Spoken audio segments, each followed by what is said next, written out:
వాడు మోసం చేసిండని అమ్మాయి 2 సార్లు సూసైడ్ అటెంప్ట్ చేసింది.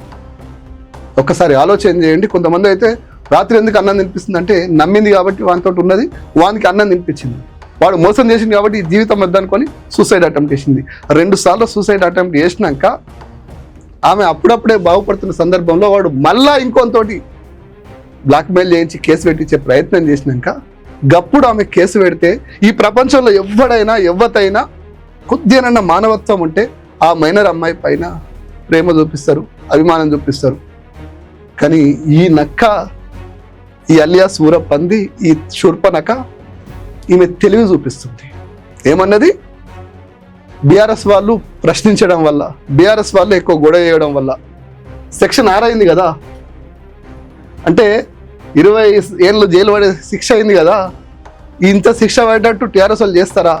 కేటీఆర్ ప్రశ్నిస్తాడా?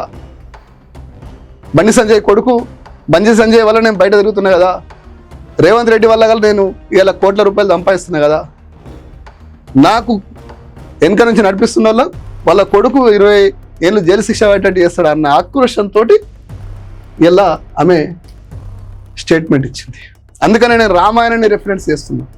ఈ ప్రపంచంలో ఓ మైనర్ బాలిక మీద 2 సార్లు 3 సార్లు లైంగికంగా వేధించడం, మానసికంగా ఇబ్బంది పెట్టడం, పెళ్లి చేసుకుంటానని మాయమాటలు చెప్పి మోసం చేస్తే ఆమె చనిపోయే ప్రయత్నం చేస్తే ఆమె పక్షాన నిలబడకుండా ఈమె తెలివి చూపిస్తున్నా అని నేను శూర్పణ కానకపోతే ఎందుకు అనాలి?